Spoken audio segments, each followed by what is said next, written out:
Okay, so a very warm welcome to everyone present over here.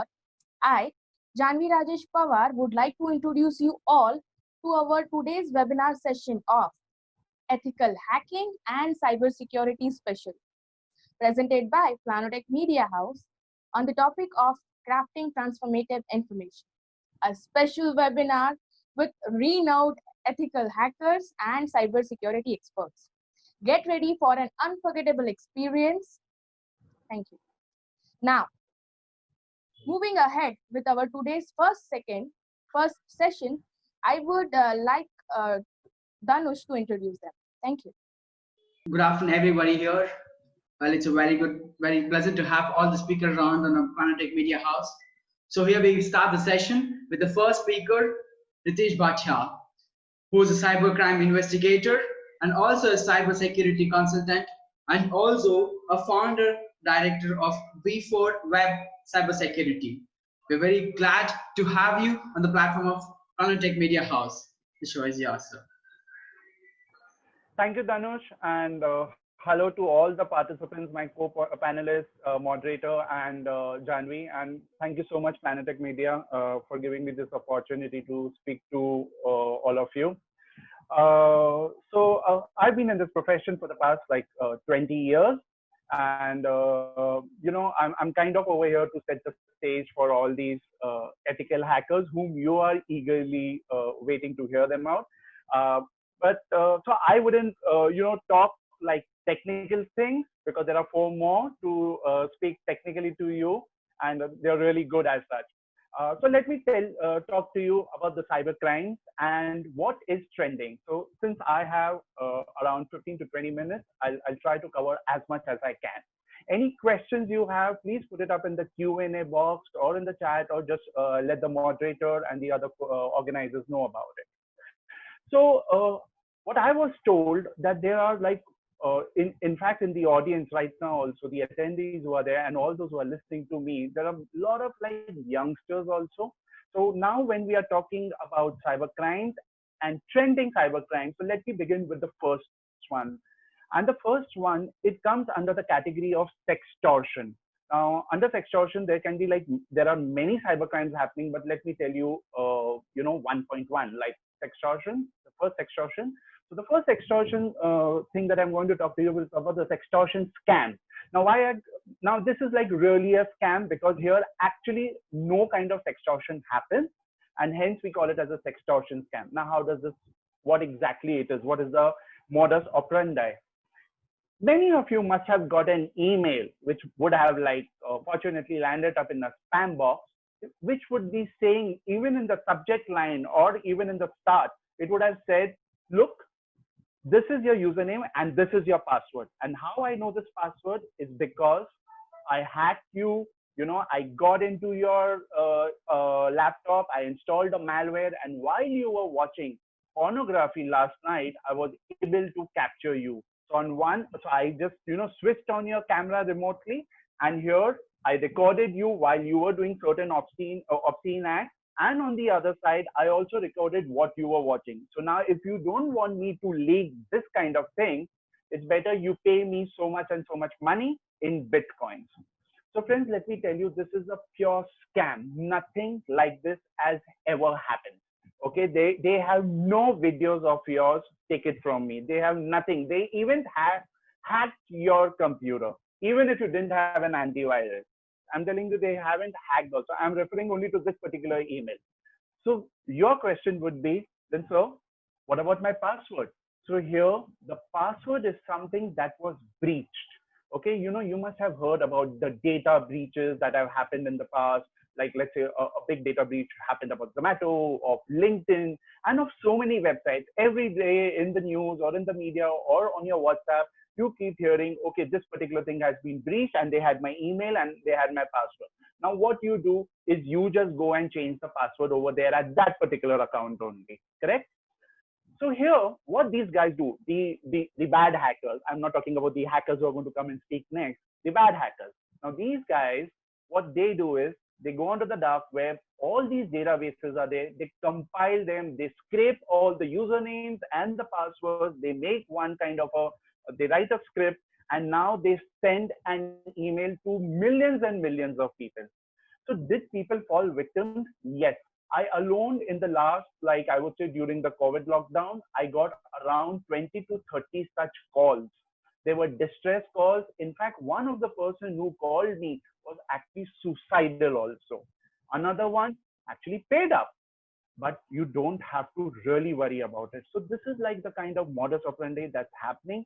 So that password of yours, which is there, is like available. And I hope you guys, and that is the reason whenever there is a breach, they say change your password. So let's say there was a breach on Adobe. So if there is a breach on Adobe, you've got to go and change that password of yours. And if you're using that same password, which ideally you shouldn't be doing, if you're using that same password anywhere else also, please go and change it over there. So next time, so like, let me tell you, even I received that mail, and it's just not one. I think I must have received 7 to 8 times, and it always showed me my password, and I completely ignored it because I know that password was breached in some database, and in any case, I don't use that password. So this was the sextortion scam coming under the cybercrime number 1, sextortion. So now let's go to cybercrime number 2 or 1.2 because again of sextortion. So all you young guys out over there, and I'm referring to the boys, to the youngsters, to the boys, the young men also. Lately, what is happening is now since the lockdown is like there, many people are not able to use their ATMs or even go to kind of, or outside.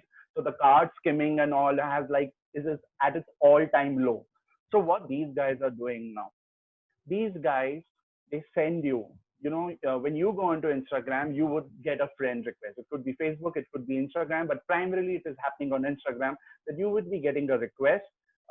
You would just say, okay, allow, you would accept that person. And now that person turns out to be a girl and a pretty picture, and she starts chatting with you.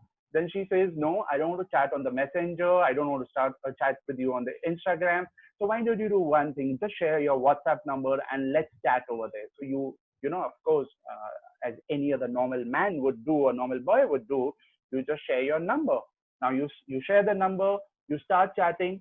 Within 2 minutes, this particular person, the girl, calls you and she makes a video call to you. Now, when she makes a video call to you, you also answer the video call. The moment you answer, what do you see? You see the girl is stripping. She's stripping and then she's completely nude. And while she's doing that, she also chats with you and tells you, why don't you do the same? So, you say, oh, wow, this is a great thing. Why not? And you also start, you're obscene now. You're fully stripped. You're nude. And when the act is over, she says bye-bye to you. You say bye to her. She hangs up. Immediately, you get a message. The message is nothing. It's again from her. It's from the same girl. And she says, I have your recording. And now pay me 30,000, 50,000 or 1 lakh rupees or whatever. Otherwise, I already know who your parents are, thanks to Facebook and other kind of things. She's already profiled you, in some other name. She came in over there and you accepted that friend request or even on the Facebook. And that's it. She has all your information and now she wants to do that and she starts blackmailing you. And this is why it's called as sextortion. Any blackmailing, any extortion of money using any obscene pictures or, having the condition of obscenity in it is called as sextortion. So here now she says that. And few days back, because now my wife is a cyber psychologist, so we also have an organization called as CyberBAP, which stands for Cyberbullying Awareness, Action, and Prevention. So all bullying related complaints come over there. And then when we, suddenly we saw that in the past 2 months, there has been a spurt in these kind of complaints. When I investigated these cases, what I realized was that the girl who called you was actually not a girl. The person who was stripping, the girl who was stripping, was actually a video that was playing. So the moment you said yes, you answered the video call, you saw a girl, stripping, but that was not the real girl. That was not live. That was a recorded video. So friends, what I'm trying to tell you is don't fall into these traps. Har friend zaruri hota hai, aisa nahi hai. something on Airtel and let it be over there. But on Facebook, her friend zaruri nahi hota hai. Don't try to, just accept any damn person that you don't know, because here there is nothing that even you can do. You share your number and somebody just like makes a video call and you're doomed. So what do you need to do if something like this has happened to you or happens with your friend? Completely ignore it. Okay, don't get panicked. Just don't get panicked. These people don't have so much of information and they don't have so much of time also that they're going to go and they will definitely show you that we are uploading on YouTube. They will send the screenshots also. Even if it gets uploaded, YouTube will bring it down within a second. They have their algorithms in place. They will bring it down if it is like really obscene and all that, even if one of you report it. So don't accept such requests. Don't even please, share any such information. In fact, as far as the video is concerned or something, what we call as sexting, don't engage into that, because we really don't know whether the opposite person is a male or female. By the way, when we came to know about this, the opposite person, 99% of the cases was a male only and was playing the video of, which he had downloaded it from some porn website. So guys, please be extremely careful as far as these things are concerned. Now, the last category of sextortion, there are many more I can talk to you about, but for 1.3, I would say in sextortion is, so all you ladies out over there, or all you girls out over there, and even boys. So please keep one thing in mind. There are many times, when we go out, we go to let's say shop a stop, or we go to different places, and what we try to do, we when we are inside the changing room, we take a picture. I'm talking about the women, and they would want to send it to their husbands, or the girlfriend would want to send it to the boyfriend, or the fiancé to the fiancé, things like these. But please understand, while you think that your images are private, are kept in your phone, don't forget that apps have access to your gallery. And, and your gallery is also synced. It's synced to your cloud, and it's synced at many other places, and any kind of a breach or a hack can result in leaking of those pictures, and hence the reason of revenge pornography increasing so much is because of this also. So wherever you are trying to click yourself, so even there are women who would want to speak to their skin specialist or to their gynecologist for some issue related to their private parts, don't do that. Please understand, we have got a lot of cases related to this, and then we realized neither of them intentionally meant to do something like that. It was in good faith that somebody wanted to send a picture maybe to the gynecologist or to the fiance, but it landed in the wrong hand, and a lot of revenge pornography that has happened related to this. So this was as far as the sextortion is concerned. Now, the second thing I would want to talk to you about, you must have heard about, the liquor scam. And obviously during this lockdown, liquor has been the most thing in demand, I guess more than the hospital beds also. So here in the liquor scam, as we all know, what happens is, you search for a liquor store near me on Google, you see some liquor stores and you see their numbers. When you call them up, there is a person who answers and he says, okay, I'll deliver it to you, but I need all your credit card or debit card details. And because there is no other way for you to go and get liquor, what you do is you actually give all your details. But the other guy but the person who's there on the other side is not really from that store. He managed to make edits to the business listing, what we call it as a Google My Business page. He managed to do changes over there and insert his number. So it's just not related to liquor. This has happened with many of the online, all these let's say you're looking for a courier company, you're calling up over there, or it actually happened at a place. It happened in a mandir also, wherein a lady wanted to book the mandir for some funeral ceremony. I'm talking to you about before the lockdown, when she wanted to book the hall for some, what we call as chotha, and take condolences. The people come over and all that. So, and she lost 70,000-80,000 rupees over there. So the thing is that whenever you want to make a call, please, just by Googling and you just see the call button, it cannot be that. It's better to go to the app or go to that particular website and find out. And even let's say once even you have found out, please ensure that you cannot share all these details, the credit card and the OTPs and the CVV numbers. So please keep that in mind. The third thing I would come to is about the data breaches as far as our financial data is concerned. So which means I'm talking about the credit card and the debit card data. A lot of our data, I think it's there in crores of records of our data is there online on the dark web, wherein the name, the expiry date, the 16-digit number, the CVV number, okay, all this is available. So now you will tell me, fine, it's there. How does it matter to me? Because the PIN is with me, the OTP is with me. Friends, please understand one thing, that on many websites, internationally I'm talking about, you neither need the PIN nor you need the OTP. So if I have your credit card or debit card, all I need is just to take a photograph of your front and back, and I can just go and make any sort of purchases online, buy gift cards, or maybe buy things for my friends who are abroad from foreign websites. So please remove this out of your head that, okay, as long as the OTP and the PIN is with me, my card is safe. No, not at all. In India, you're safe, or wherever the OTP and PIN is required, till that extent, you're safe. So whenever you're going out, we still have a habit of handing out our credit cards, and, the person goes and he goes to the counter, swipes it, comes back with the POS device, and then you enter. No, never let your credit or debit card out of your site. It always has to be on your in your hand. Insist that the POS device is given to you, you insert it, you key in, and cover it. Also cover it, when you're entering your 4-digit PIN. But now what do we do about the data that is already breached, and our data which is over there?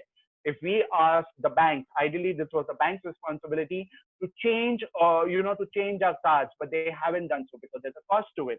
Secondly, now you can't even ask because there's a lockdown and we don't know whether it will reach on time with the courier and all. So what you can do right now is go to your net banking, go to your bank's website, go to the card section. You will have an option of disabling international card transactions. So even if your card data is breached, okay, let's say you're one of those unlucky ones, even if your card data is there, announced to the world also, if they try to make any sort of transaction outside India, will they be able to do it? No. Why? Because your bank has now disabled the international transaction. And if in India somebody tries to do, is that cool? Yeah, let them do it, because now definitely they'll need the OTP and the PIN as such. So it's extremely important, friends, that you please go and disable your your debit and credit cards, the international transactions related to that. Don't take it lightly.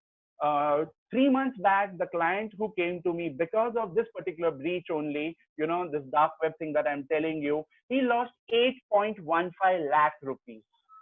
Yes, now the credit card limits are also quite high. So even today, losing 1,000 rupees also pinches, especially in this kind of the down economy where jobs are uncertain. So every penny is important, because whatever money is saved is money that is earned. So while you are not splurging it, at least don't be stupid for other hackers, to get that kind of money. So sincere request to disable your international transactions. Well, I think I'm kind of nearing my time. So if you have any kind of questions, please just let me know. Janvi, are there any questions for me? Or do you want me to continue? Spoke about all those criminal kind of hacks and cyber crimes which has been happening around in a simpler words, and you put to that to all the youth saying about the sharing your unwanted pictures with an unwanted person would surely get you yourself in a trouble. And we want to ask you, Dan, what is that major thing which has been happening around for the every youth out there without their notice or something? They're reaching out this kind of people. How are they reaching this particular targets? Okay, so Dhanush, if I have understood your question correctly, is you're saying that how do these cyber criminals, we are not talking about hackers, okay, we're talking about the cyber criminals, how are they reaching out to you, right? Yes.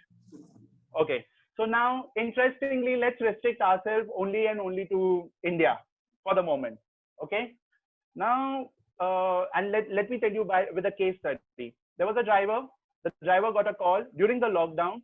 A poor fellow saying that I'm calling from so and so company. I mean, a courier company, and I have your parcel to be delivered. We also told him what's there in the parcel. Okay, there were medicines in the parcel, and he was eagerly waiting for it. And it was sent by his friend who was in Delhi, who packed it. Okay, put it in a cover, wrote his address, and gave it to a very, very large, one of the most popular courier companies. You can think of the first name that comes to your mind. It is that. Okay, and he gets a call from that fellow. The fellow says, okay, look, I have to confirm that this is you only. So you just got to make a 2 rupee transaction. Now, 2 rupees is nothing. You just got to make 2 rupee transaction. So would you do that? He sends him a form. Okay, he fills up the form. The moment he fills up the form, he gets an OTP. The person says, okay, not an OTP, he gets a message. He says, okay, you must have got a message. Please forward this message over here. And that will confirm that you're over, that you are the actual person whom this parcel needs to be delivered, and we'll deliver it to you. The person did exactly as it is, and he lost 20,000 rupees in no time. Now, firstly, so wasn't this a courier fellow? No, this was a cyber criminal. But how did he come to know about this? It's because the data is either breached, or the person who was delivering it, or maybe somebody from the back house, from the admin team, from the backend team of this large organization, is like sharing all the names and the mobile numbers and the contents also of the parcel to the fraudsters, because that also is another big business. That is a big business. In fact, during my investigations, when I spoke to a Xerox fellow, a photocopier fellow, so I just casually asked him, I said, what all things are like really happening and all. He says, we get a lot of inquiries to, to buy out photocopies of people's credit cards, debit cards, identity cards. I said, how much do you pay? He says, it's anything between 1 rupee to 10 rupees. So I said, what do you people do? This is not a bad business, because in a day, I make at least 500 different copies. So that fetches me approximately 5,000 rupees.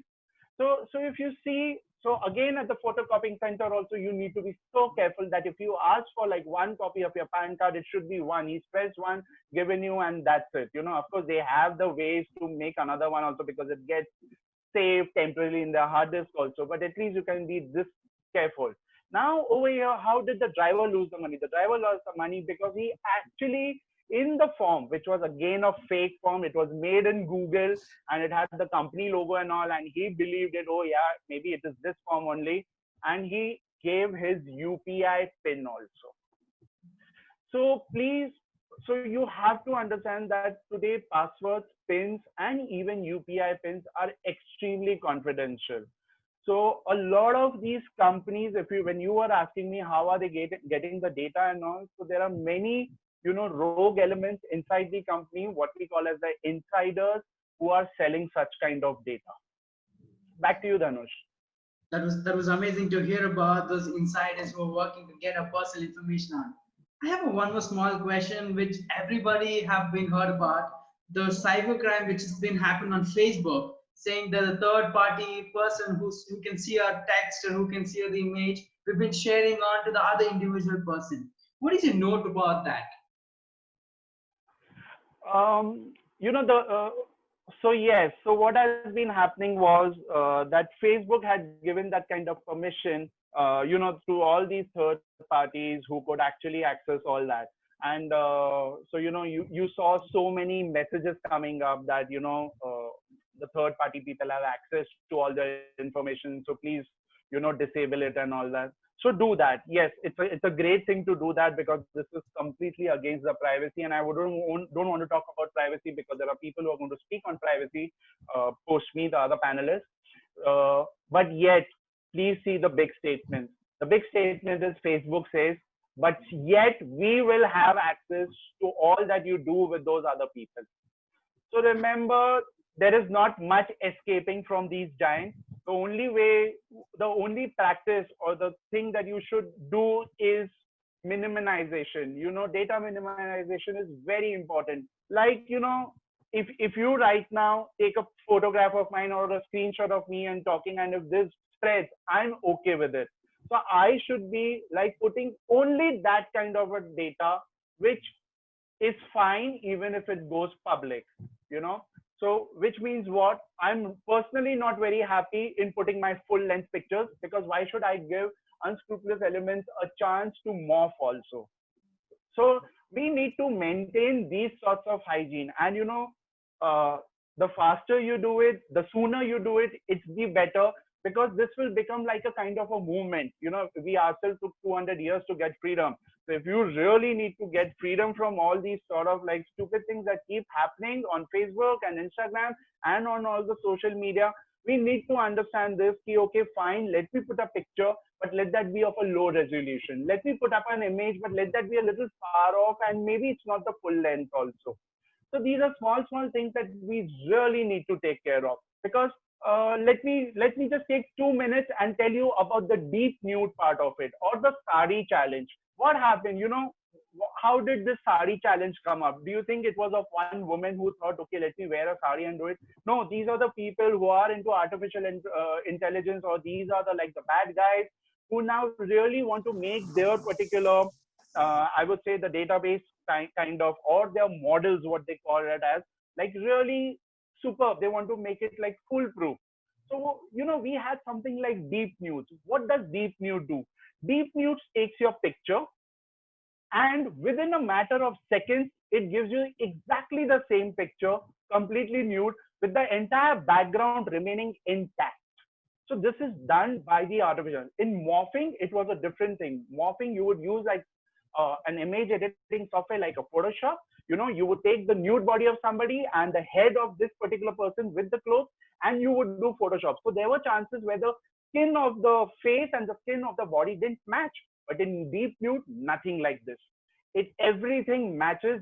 Nobody can say like, no, this is not deep nude. Of course, the experts can, but I'm talking about a general, and a common citizen, okay, cannot say that. A layman cannot say that. They'll say, no, it's you only. So what will happen with the sari challenge also? The same thing. Now you want to train your model all the more. So earlier, those pictures were more of bikinis, and the deep nudes were doing fantastically well. But now what about the saris one? So now the model is trying to remove the saris and the blouse and give you an exactly, an obscene or a nude picture of the particular woman. So please don't get into all these things of hashtag sari challenge or lungi challenge or whatever challenge you want to. This is just going to get worse and worse. Our data should not become fodder for these artificial intelligence algorithms. That was amazing to hear about, and about all the cybercrimes happening around of this.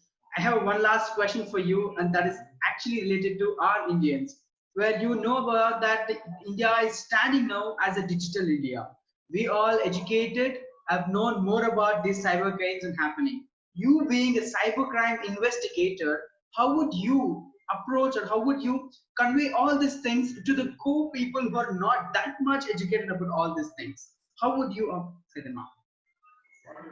Okay, so here I would say restrict yourself. Uh, Friends, and I would say the family members, do not go and try and educate the people who are not very cyber literate. Okay, if they are cyber illiterate, it's fine. It's absolutely fine, because there is more harm being done than good for them also. So don't, for example, let's say my father is there. Now my father is 70 years old. I've just given him an app where he can check his account, bank balance and all. But third party transferring any sort of money, no ways. He's okay. It's absolutely fine. He takes the check, he couriers the check, or he writes the check, he goes to the bank. It's all fine. Of all the cases that I've got, let me reveal one thing to you. Out of 100 cases that I get, 95 cases, I'm not exaggerating, 95 cases are of those people who are young, educated, and cyber literate. So they didn't have that awareness? No, they had that awareness. But then what happened? Maybe it was the overconfidence कि ये मेरे साथ नहीं हो सकता है. So please restrict ourselves. If like that's the same thing with the digital apps. How many digital payment apps you people have? The digital payment apps. You must be having Google Pay, you must be having Paytm, Phone Pay, Amazon Pay, all sorts of things. Because आपको ₹5 का इधर better offer मिला, you shift over there. आपको इधर ₹50 cashback मिल रहा, you move over there. But are you like really ready to handle so many? Do you have like 10 bank accounts? No, you have maximum 2 bank accounts. So why are you having 5 or 10 different payment apps? So restrict yourself. Don't try to learn everything. Okay, whatever you want to learn, just be completely aware about it, because the space is too huge, it's too vast for anyone to learn everything. Now there's so much I can learn about hacking, but I don't want to. So I rather restrict myself. So if I'm a finance guy, let me restrict myself to finance and understand the dangers in my financial sector. Let me not go overboard it. So don't try to like experiment with everything. It can cost you your reputation. It can cost you your image. It can cost you your money. So restrict as far as the digital platform is concerned, in terms of data, in terms of learning. And please don't try to like become a Superman and empower the senior citizens. Sorry, they are not that, no offense to my all senior citizens people, but please allow the youngsters to help you out. Seek their support, ask them to help you out for any digital transaction, because today, whatever you're getting information on WhatsApp also is completely unbelievable. So please depend on some youngsters, and I request youngsters to help out their parents and grandparents. That was amazing to hear about all the digital India getting uneducated about all the cyber crimes. Hope even I would start helping all these people to know more about the cyber crimes happening. And yes, you told about the youths. 95% of your clients have been youths and suffering from all the cyber crimes. Hope all this come down one day.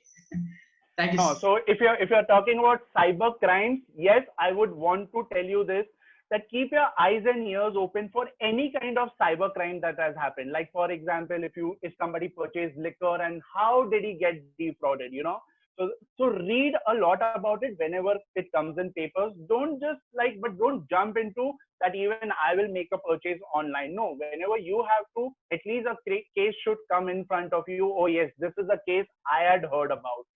So read these kind of cases, because every day you cannot get awareness from, all the experts and other things.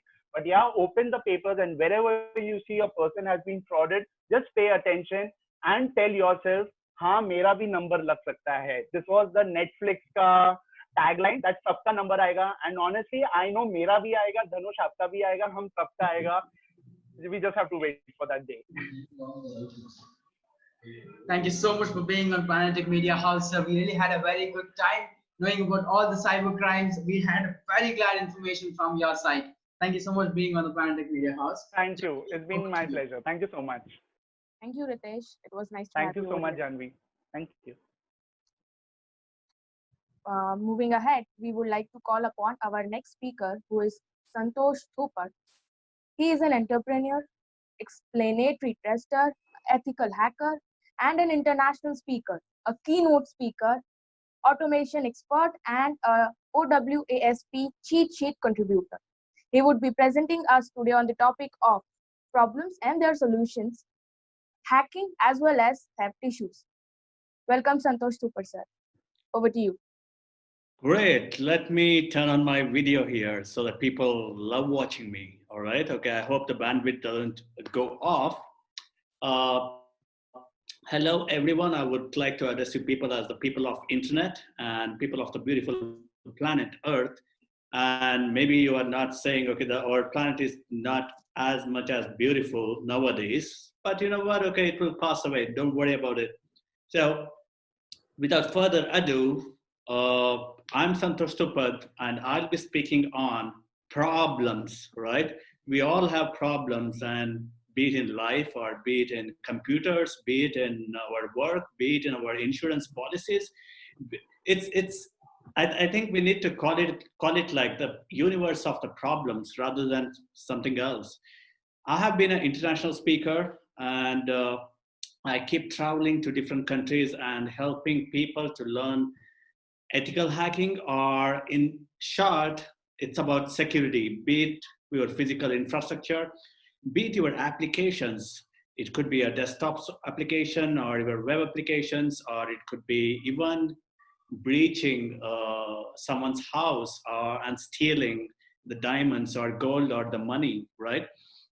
So I'm going to speak the first problem here, which will be not really in sequence, but the main point, and that goes this way. How secure are we on this planet when we start using different softwares in our computers, and we tend to talk to people who could be healthcare officials, or who could be e-commerce customer support, or who could be our parents, or who could be our best friends, right? And the point number one is we are absolutely insecure across the globe. Now, this is it's not to scare you, but actually it is what it is. Many people will tell you, oh, you need not worry about it. Oh, this is fine. This is great. No, we are absolutely insecure. And I totally mean it. It just means that you haven't been a victim till date. That's all. Like we know, okay, it could be tomorrow or it could be today, or you have already been a victim, but you do not know that you have been a victim. Maybe someone else is already using your data, and you think that, oh, I'm too busy for this information, and I have been only paying my insurance bills or electricity bills, because you are so busy and your brain cannot really process the information in terms of who is hacking me and why would someone hack me, because I'm a very innocent person. I don't have enemies. Well, you think that you don't have enemies, but probably you will always have enemies, no matter what kind of a person you are, whether you are super good, whether you are a kind person, whether you are a good person, whether you are a bad person, doesn't matter to them. So that's where I'm speaking about. We are insecure. That's point number one, which is a problem number one. And we don't like to get educated. The reason being that is, again, goes back to the busy life. And we don't listen, or we don't read a lot of blogs. We don't talk to people in terms of security, or watching videos on YouTube, how certain people hack someone else. Or we don't even think that someone could really get into my account. For instance, Janvi, are you there? Hello? Yes. Hi. I would like to do an exercise here. Yeah, cool. Sure. So Janvi, you have a Facebook account, right? Yes, All I right. have. So that's cool. Okay, you are on, so that's really cool that you're on Facebook. And I would like to ask you some information here. And that is, what's your password like? Is it 10 characters or 20 characters or 8 characters or 15? What is it? What's the length of it? I need to count that. You can just count. No worries at all. It's probably 13, 14. Yeah. Great. 13, 14. And should I trust you on this? Yes. All right. Thank you so much for your affirmation in terms of saying, hey, look, Santhosh, you can trust my answer, which is 13 or 14 characters. Now, Janvi, don't you think that's a sensitive information, knowing that, okay, who you are speaking to? Probably it is. All right. So for sure, even the length of the password is very sensitive information, because I know that Janvi falls under that password topology, or that geography, where she might be always having the passwords maybe from 10 to 15 characters. So what I do is I use the brute force tools, or maybe create different password lengths from 10 to 15 characters, because that reduces the complexity, because I have this sensitive information which is 13 or 14, or else I had to keep requesting for every character length, like 5 characters, 6 characters, 7 characters. So the lengths will make it complex. But as I have this information 13 or 14, I will generate all the passwords which are only 13 and 14. So Janvi, one more next question to you. I'm not trying to hack you, so you can always trust me, because you have already started to trust me here. Okay, so let's continue on that. Now, your password ends with a number, the Facebook password. Yes. Amazing. And you're very much sure the way you said it. Okay, that's cool. You see that how easy it is to extract the information. Even though Janvi knew that, okay, she is not, it's a sensitive information. I created this trust, making it look like, you know what, we are in the webinar and probably it will help the audience. And Santhosh is a very respectable person. And let me tell him. And once you heard this question in terms of your password ends with a number, Janvi was like that smile as well, and her endorphin levels went high. And that's when I got to know, okay, she is telling real truth. So also watch out for the physiological expressions on someone's face. For instance, I can ask someone, I can go to my friend and I can say, hey, look, I know where you had been last night. And what? Do you know? Then I know there is something sneaky about this person, right? So that's where I call keep a close eye on the expressions and their eyebrows. And this is where you can do the study of the facial expressions or the physiological expressions, how they are feeling, their body language and everything. So that was a quick demonstration about how we tend to give out a lot of information because of whatsoever reasons. It could be password, it could be our ATM pin. Maybe I can say, you have a bank account. And some people do not know that, okay, there are 6-digit PIN number nowadays to some of the bank accounts. Now, why did they increase this complexity from 4 digits to 6? There's a reason behind it, because if you do a 4 digits permutations, so that will give you a certain number. So these are repeated like 1121 or 1211. So that's why we use permutations and not really combinations, because 112 is as good as 211, because combination doesn't matter where it's starting from, the order, but the permutations, it will repeat as well. From if it's 1211, it will also say 1121, the reverse way. So that's permutations. So what people do is they generate all these permutations and they bombard your OTP. OTP is 4 digits, right? And some people have increased it to 6 now. It's the same thing with the iPhone, where people had a 4 digits and now they have 6, which means they are trying to make it much more harder for the evil guys who are the black hat hackers, who could be a cyber criminal by themselves with the hacking skill. And it could be a script kiddie. And well, we know about black hat hacker and the white hat hacker, but who are these script kiddies? And script kiddies are the ones who just use some software and they point and click on a button and then it hacks something, because they don't understand the nitty-gritties of how the software works and why am I doing this hack. So they can use your data to perform some kind of attack and make you a victim.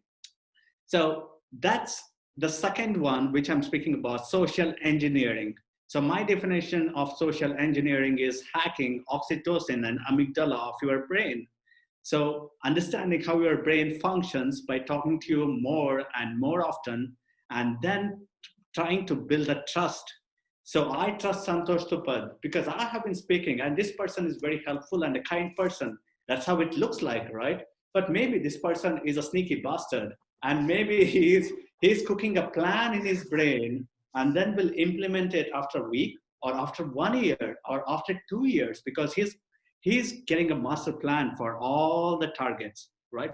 So let's move on to the third point. So don't worry about the number of points here. So just understand the main message behind it.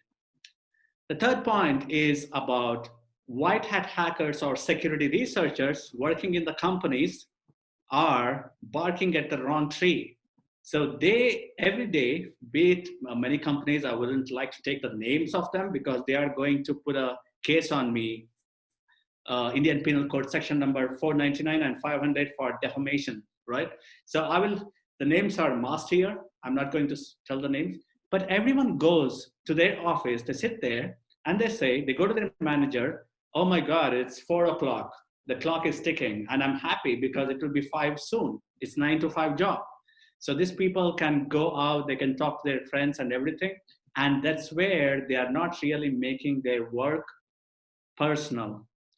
They they always want to run. The moment they start working, most of them, I'm not telling everyone, because I don't want you to file a case against me again, saying that, okay, you're telling in a generic way.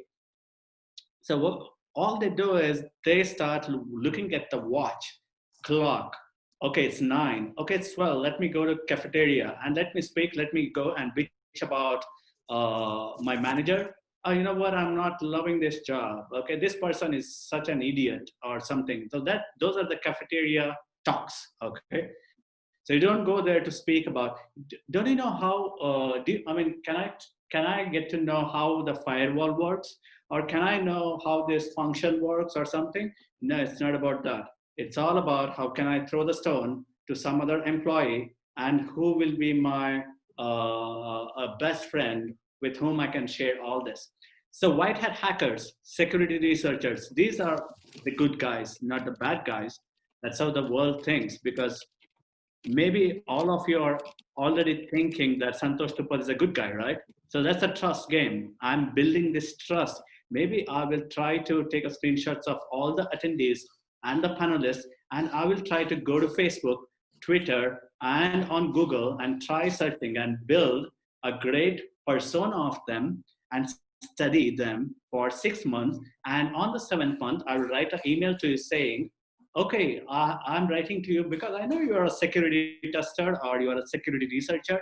I would like to share something with you. And then we become friends, because I will also take some help from someone saying that can you please be my guru?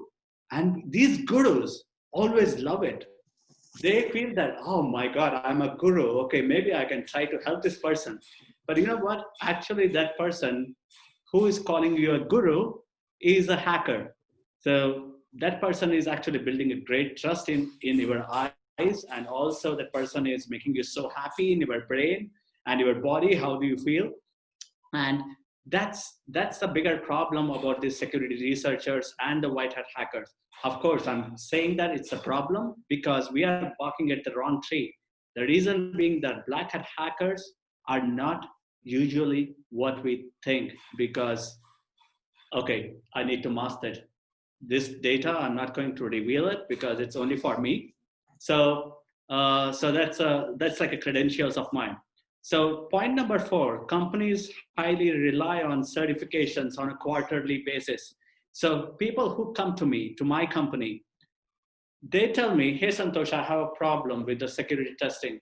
And I ask them, you know what, there should be some reason why you are coming to me. Maybe your customers told you that you need to do a quarterly basis security assessment of your software. The second one could be maybe someone was beating you up and you are crying like a baby and you are coming to me because you already you already went through this security breach in your application, and that's where you are coming to me saying, Santhosh, can you please help me? Or the third one is people care about security of their software, but the third ones are very rare, because most of them do not care. All they care is, okay, I got this venture capitalist, I got like millions of dollars in funding, seed A, seed B, seed C, and they're done. They're done because it's all about money for them until someone punches them in the mouth. So that's where I would like to quote Mr. Mike Tyson, the boxer. So where he says, everybody has a plan until someone punches in their mouth, right? So then they start crying like a baby. So that's a thing. So do your due diligence, and security is important. And even nowadays, when someone wants to interview me, they ask me, Santhosh, why security testing or why ethical hacking? And I'm like, shit, we are still talking about why part here? Haven't we? We have been speaking for more than a decade now, and we are still speaking about the same question. It's just like saying, why lunch? Why breakfast? Why dinner? I think we have already passed that phase and we have moved on, and we should not be actually insulting the craft itself by saying, okay, why security testing? And also the reason is, you all have doors and windows. You lock your doors. Why do you lock your doors? Keep them open. No, because we say, okay, there are thieves. Okay, someone can get into my house. Okay, someone can throw a stone into my house. I don't want them to do it, so I need to lock my home. Well, it's the same thing with the software. There are many people, thieves, but now it's all digital. It's not the guns or the bombs. It's all the bits and pieces, right? Zeros and ones. So that's how they hack your data. It could be your bank transaction where someone transfers like 1,000 rupees or 10 lakh Indian rupees. Why did I say 1,000 Indian rupees and not directly 1 lakh or 10 lakh? The reason being that is for someone 10 rupees is valuable, bigger. For someone 100 rupees is bigger. For someone even 10 lakhs is nothing. So we all have a different way of looking at this materialistic world and how much can I afford to lose and how much does it matter and how much it doesn't really matter. So what I would love to say here is social engineering is the biggest hack. The technology comes later. For instance, and some of the technologists tell me this, Santhosh, it's not about social engineering. It's only about technical aspect. Then I say, being contradicting my own point, both are here. So it's balancing, not really one part or not only the second part. So I did this in one of the large corporation. Before I used to give out the names like totally a free spirit, but nowadays I have learned my lesson that don't speak about specific name of a corporation or a person, right?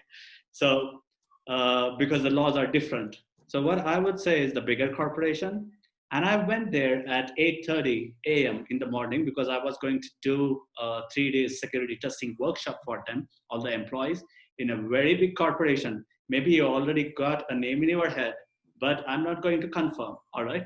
So what I did, I went there and the security guard asked me, sir, where do you need to go? I said, okay, I'm going to be a speaker here, a workshop, a facilitator, a trainer. And he said, there has to be someone who has to escort you from here to inside. And this person, my contact person was not in that premises. And I had to call that person. And then I tell him, hey, look, okay, people are not allowing me, the security guard. And he says, no, no, don't worry, okay, I'll come there. And then I start having conversation with the security guard saying that, what's your passion? And he says, my passion is tabla, all right? Probably you already know that what I'm going to do with all this information. So once this person says tabla, I said, oh, wow, musician. All right, that's cool. And that person starts smiling. And then I literally knew that, okay, where he's falling into. And then he says tabla, and I say guitar, right? And I was telling to myself that I hope that this person doesn't know much about guitar, right? Because if he asks me certain question about guitar and I'm like, oh, I don't know about it, then he may start looking at me in a very doubtful manner. So I started talking about it. I started appreciating his skills. And then he said, sir, I wanted to be a musician, but you know what? Life is crap. And I had to come here to Bangalore and work as a security guard. Then I started motivating his passion.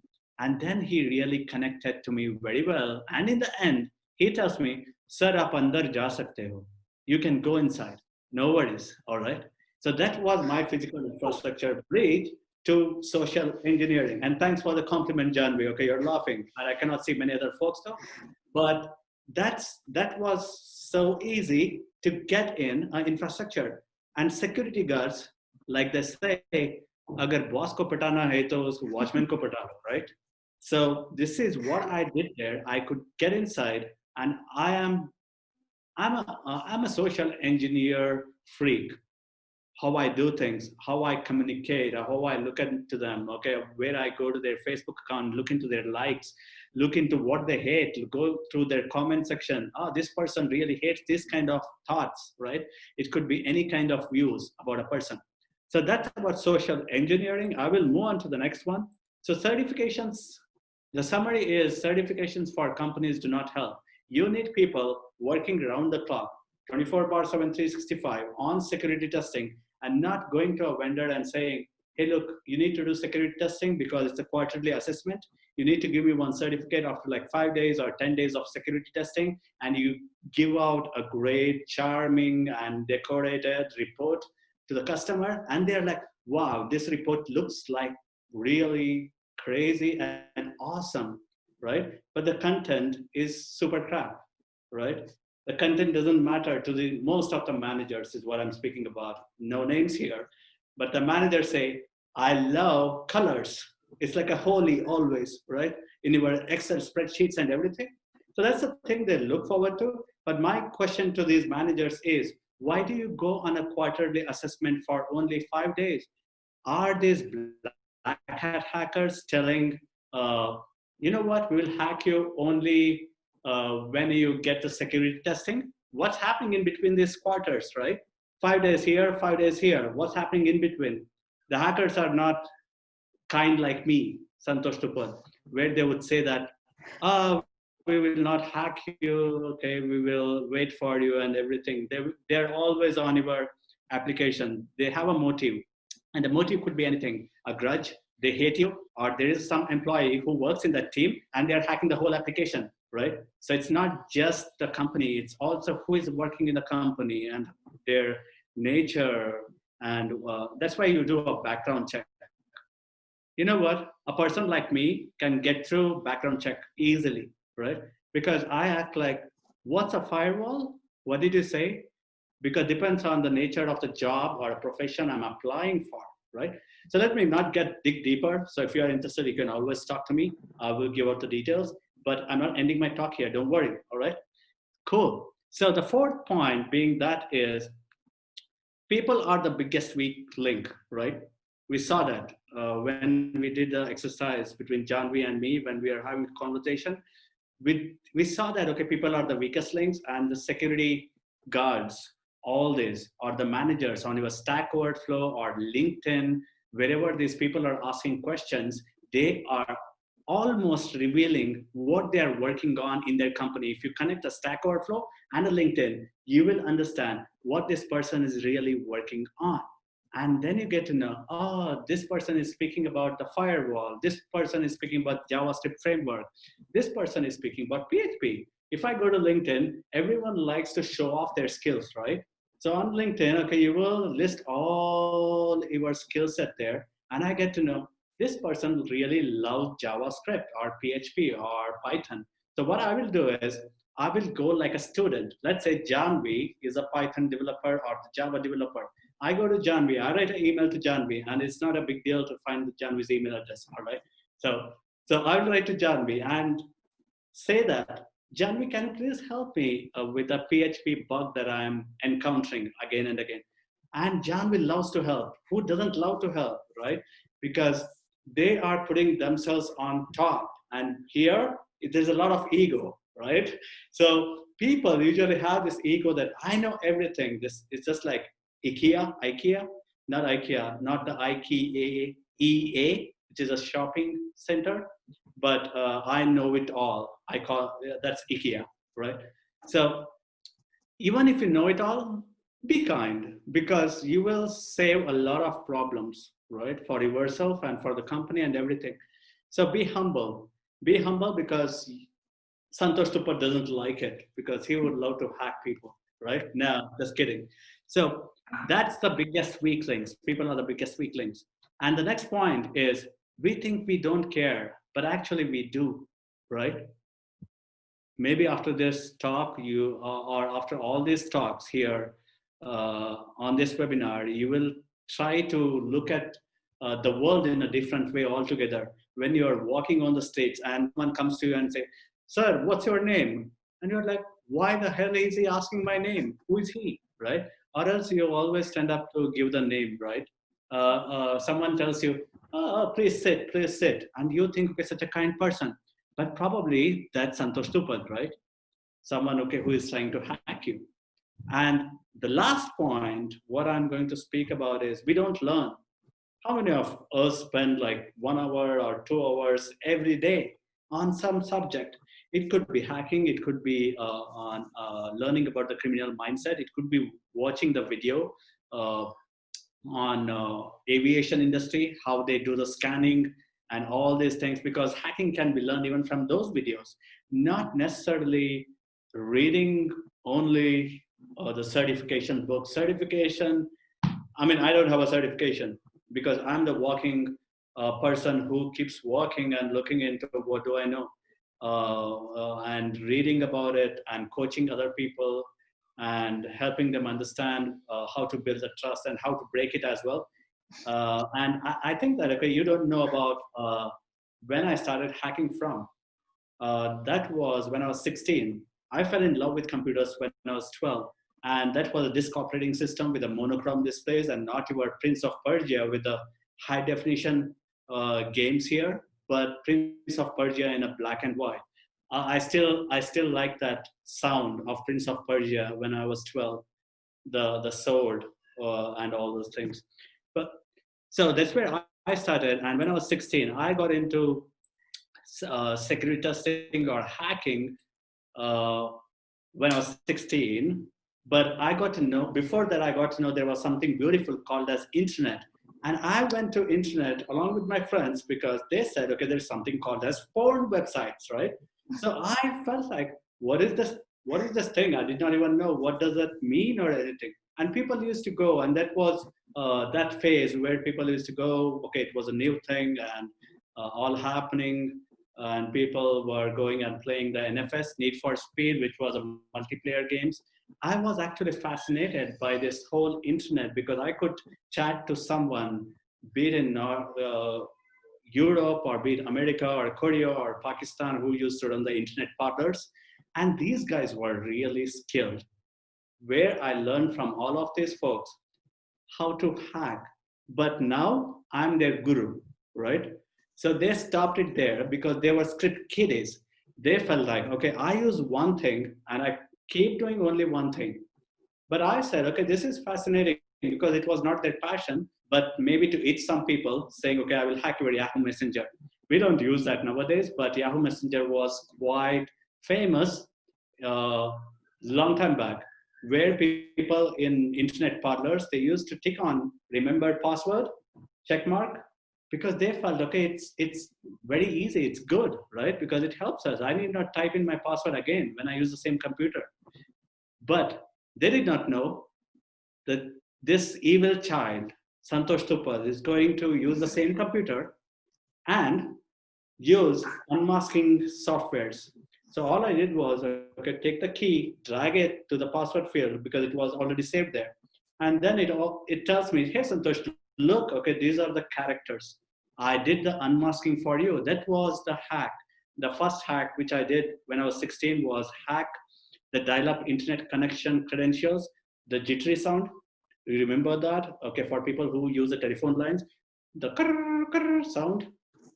If you know that, that's a sweet music to my ears. Even now, the 56 kbps modem, when it used to make that sound, so that's where I hacked these connections, which was a subscription like Net for India, BSNL, like monthly subscription we used to get, just like your prepaid connection monthly, how much of data you can use. Whenever these people used to close their shop, I used to open my shop from 12 o'clock in the midnight using their credentials. The reason being that is because there cannot be two connections at the same time. So from my house, I used to look at the shop. They used to close the shutter, and then I used to connect using their credentials from my home using the telephone line. That's correct, right? So I was using their subscription and not mine. Any crime that I do, it's on them, not on me, because it's their username and password. Because we did not have all that sophisticated investigation long time back, where you could identify based on where is the connection coming from and which computer are they tracking different machine address, or which is the physical address for every machine. But that can also be spoofed nowadays. You can change it. So anything that has been built, okay, you can change it. Simple. That's the summary of what I want to say here. And we don't like learning, and we don't make our work personal. Everyone, that's where I started this point from, because we don't do it for our own integrity. That's why we say, you know what, we are not happy people. Why we are not happy? You know the answer. So I cannot speak on behalf of you, but you know the answer. Why is something keeping me away from what I want to do in this life? And I'm not saying, okay, you need to become an entrepreneur, or you need to do this much, or you need to increase your paycheck. Because if you listen to my paycheck, how much I take, you will be like, what, really? I mean, it's not on the upper scale. I'm talking about here, okay? You don't take much or anything like that. So that's what the outside world thinks about me. But all I have invested is on my learning, on my happiness, rather than saving something. All I save is in the brain and my life. What I want to do, how I want to do, how I want to be. I don't have much dreams. Maybe you're trusting me, so please be aware. You are speaking to me, right? Cool. And also, now those are the bigger problems. And one of the experience, Janvi, how much time do I have? We can go on for some time. All right. Okay. I love this answer. The reason being that is I love talking, because if you sit with me, I keep talking about some subject, okay, until evening. So, but I won't speak more, I guess. So one of the thing here is, let's say I want to hack Janvi's Facebook account or bank account. No, I'm not, there are no questions here, but I'm trying to create a story, all right? So what I will do is, I will install a extension, a JavaScript extension, which is in our Chrome extension or a Mozilla Firefox plugin, right? Okay, wherever you go and you install that and it sits on the top of your browser, right? So extensions or plugins, the browser plugins or extensions are used to ease your lifestyle, right? And when it's about easing something, you always love it. That's how we got, right? If you see washing machine, we got dishwasher, we got mobile phone, we got some Alexa, we got Echo, all these devices, because they always, we think they're reducing our problems. Of course, they do reduce our problems, but I leave it to you. Maybe you already understood. They don't. Or they do. I leave the question open to you people, because I want you to investigate. I want you to learn. I want you to watch all the videos, because I don't want to give all the answers here. And we were on the extensions. So what I will do is I will somehow identify what Janvi really likes. It could be Myntra. It could be going to Amazon shopping, because John will love sharing this conversation with other folks. You know what?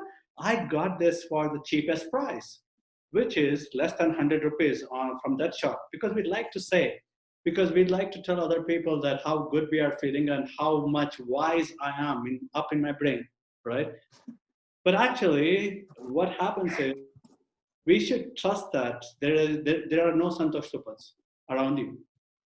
Now, what can happen with that information is I will write to you, Janvi. Let's say, okay, I'm your friend. I think I'm very sure that, okay, we have become friends now, all right? So 100%. what I will do is I will write to you saying, hey, Janvi, if you use this plugin, okay, extension, which is the attachment, if you install in your Chrome, Google Chrome or Mozilla Firefox browser, and you browse, okay, whatever website, Amazon website, it triggers a pop-up saying, hey, Janvi, look, here is the coupon code. Okay, we have got a discount, all right, for you. But what this extension really does is what I'm going to reveal now. This extension, I'll say, hey, Janvi, love shopping. I just thought, okay, of sharing the same extension with you. And you say, oh, thanks, Santhosh, I'll install it. Once you install it, it says, you will get the coupon from Amazon very soon. Please wait. And while we are working on this case, but actually we are working on your credentials and everything. We are hacking your browser, right? We are not working on Amazon, but your whole browser hacking. So once you install it, what I'm going to do is, whatever keystrokes you press, be it Amazon, you're thinking it's Amazon plugin. No, it's not. What I'm doing is I'm tracking all the keystrokes on your keyboard, and they are being sent to me. It could be your bank account. It could be your Flipkart. It could be your Amazon. It could be anything. It could be your chat on Facebook Messenger. All your keys are sent to me, and because that's the evil JavaScript which is embedded into the extension. So we have heard about desktop keyloggers, but the web-based keyloggers, they are everywhere. You can also do different keyloggers in terms of there are hardware keyloggers. Janvi, don't worry. If you want to hack someone, okay, I'll give that keylogger to you. So what you can do is, let's say there's a computer, the CPU cabinet, and there is a keyboard. This is the keyboard. This is your CPU. What you do is you take this USB, connect it to this, and connect it to the keyboard, right? Once you connect, in between that, you have this little dongle, which is a keylogger, hardware keylogger. You connect both of them with the connections, just like tapping a phone. Whatever that person is tapping, it's being recorded in that USB. So you take that USB after 1 week and go to your home and inject it, and it will tell you what this person was browsing, which website, and what are the keys this person was typing. That's the hardware keylogger. And there, we can keep going about speaking about these problems. And what I would encourage people to do is go to OWASP, which is Open Web Application Security Project, OWASP.org. Just to say it, okay, what do you say? Making myself look famous. I'm an OWASP cheat sheet contributor as well, where I contribute to the OWASP community, which is 5013C non-profitable. It's a charity-based organization. So you can contribute there as well. You can look into all the cheat sheets. You can look into all different documentation there, and also ASVS standard for web applications and mobile apps as well. I guess if you are having the APIs in your application, they are the brain or heart or the kidneys or anything which is important to you for the application. So make sure you do your APIs really well. And security is just not about the APIs. Security is not just about social engineering. Security is just not about extensions. Security has many, many, many zillions of doors and windows. And for that, you need to have a great team who listens, not putting their ego hat and saying, you know what, I'm right. You have to keep listening to your subordinates as well, because everyone has got a great idea which can add value to your company. And I stop my webinar here, and I look forward to questions. Okay. Yeah. Thank you, Santhosh. It was phenomenal one, I must say. And there are a few questions for you, which are like, can you identify the vulnerable? Sorry. Can you identify? Yeah. Yes. Can you identify the vulnerabilities and strengthen the existing security infrastructure? Right. So, okay, let's assume that, okay, we have 5 doors, right, for a building. And these 5 doors, some manager comes or some security researchers go there and they focus on OWASP top 10 attacks, because that's not security. They're good. SQL injection, cross-site scripting or cross-site request forgery, unvalidated redirection for forwards, and different kinds of attacks. What they do is they do OWASP top 10 and they put it in their report, and nicely done, okay, using the tools like Burp Suite, or which is an interceptor, and all this, and they send to the managers or the company. The company says, oh, we are good, because the stakeholders or the owners do not know anything about security, because they are trusting you. They are giving their headache to you because you are skilled in being a painkiller, right? So, but instead what you do is you identify those things which you know, right? Because you cannot always look into everything, the horizons. So that's why you have a diversification in your team. Someone knows this, someone knows this, someone can speak like this. And this, I have seen in the organizations that people keep bullying others for how much they know or how much they don't know. Understand that if we go down, we all go down. The whole globe, the whole planet. It's not specific country or anything, because I'm not a country person. Now, so what I mean by that is a specific country or anything. I consider the whole planet as one, and people being there for people and being happy. And if you do identify certain vulnerabilities in the software, that doesn't mean it's totally secure. That's the main point. And you have to keep working around the clock. It's not one-time activity. and you can find maybe 5 attacks, you can find maybe 5 security bugs in the application and send it to a report, but doesn't mean that someone is not able to hack you.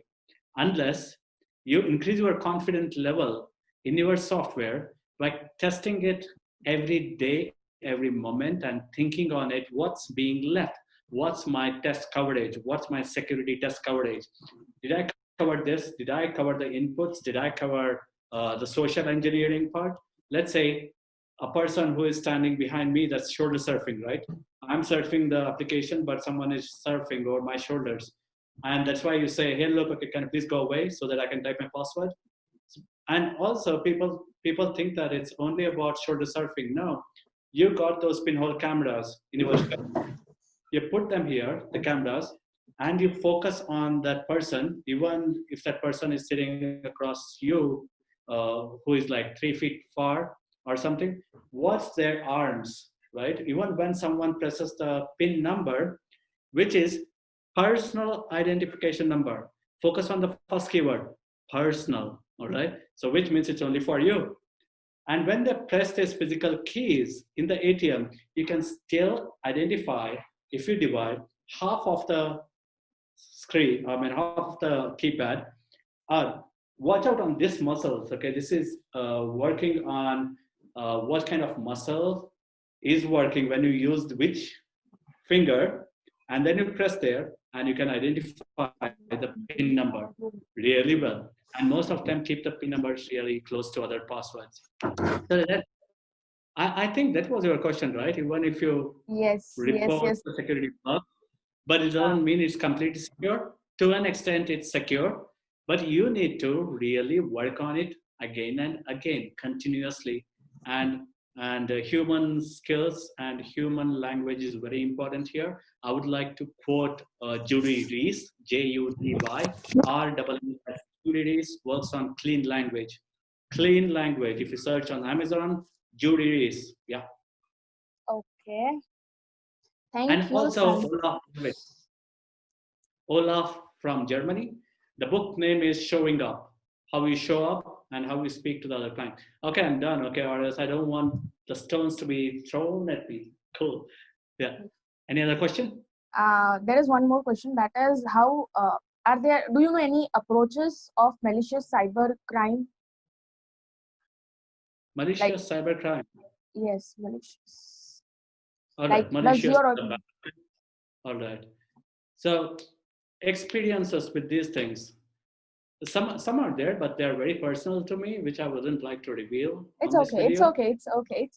But I would like to reveal something else. I can mask the details, no worries. Malicious cybercrime. Everything is malicious is what I think nowadays. Even someone going in a bank, we all have this nature. Now that would be based on the culture, based on how much priority we have for something else. And if we are in the bank, we will say, sir, please, can you please allow me? I will go in the front, right? So that's a metaphor. It's an example. So you keep going, and people, you don't know with whom you are speaking, right? Again, whether you are speaking to Santhosh, Tuppad, or someone else. Because if someone is seeking help from me, I would ask them details. That's really nice. Oh, of course, I will let you go one step ahead. I will go behind. So we are in the queue, right?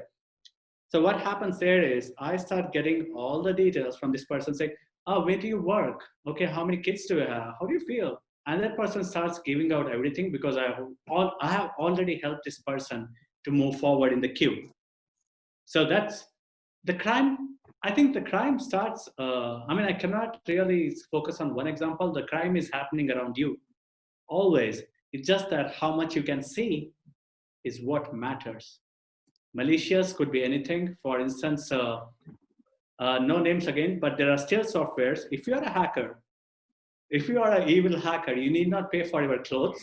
You need not pay for your for the shelter, which is your rented place, and food, because you can always order a food of 1,000 rupees and pay maybe 10 rupees. Depends on how much you have and how much kind you are, how much you want to pay to the company, right? So even if it's 1,000, you can pay 1 rupee as well. You can masquerade. There are certain types of bugs. Even you buy from Mintra for 100 rupees, you can pay 10 rupees. No coupons. This is not coupons. What I'm speaking about is the backdoor in the APIs. Mostly they are APIs which are loosely developed and implemented. Yeah. Thank So it's you. everywhere. It's here. Yeah. Thank you, Santhosh. The last thing that I wanted to ask you, do I need to change my Facebook password? Please do. Thank you. Now, why I'm telling you is because I already know it, and many people on the webinar know about your topology. So, first thing what we need to do is change it, and don't tell them how you are going to change. Please don't. Yes. No Yes. matter how great password it is, don't tell. Sure. Don't tell. And Yeah. people Yeah. usually, yeah, people usually Thank have the you. passwords like cheers, no worries. Thank you. It was nice to have you, and yeah, Cool. I did learn a lot of things from you, and I'll try to secure my credentials Don't worry, from you just now. need to talk to me. I will tell you the strong password. Okay. Thank you. Thank you. It was nice to have Cool. you on the platform of our webinar. Thank you, Santhosh. Great, great. Thank you, Janvi. Thank you, Danush. Thank you, Niranjan. Thank you, Darshan. Thank you, audience. Thank you, all the speakers. Great. Cheers. Okay. With these, I would like to move on with our next speaker, who is Anshuman Das, who is a security researcher and speaker, an ethical hacker, web application penetration tester, an exploit dev, a red team aspirant, and a CTF player, presenting on the topic of why everyone should learn ethical hacking. Thank you, Janvi, for introducing me, and thank you, Planotech Media House, for giving me this opportunity. So, today I will talk about why everyone should learn ethical hacking. Before coming to that question, I think everyone knows that fact. Everyone in this world are using somewhere or somewhat is using mobile phone or laptop or using the internet services mainly, and whether it's for online education, whether it's for online shopping, or whether it's for entertainment purpose. By doing so, they're revealing their data knowingly or unknowingly into the web. Now the question is, what are those information? Those information may be your credentials, your bank details, your photos, your videos, your confidential documents. And there are certain bad guys who are taking advantages of weaknesses of any system and breaking through it without your permission, are taking those credentials, bank details, or your data. Those are known as hackers, and the process is known as hacking. Now, what is the solution for that? The solution is known as, like, the process which prevents those hackers or prevents those hackers from hacking or stealing information. Those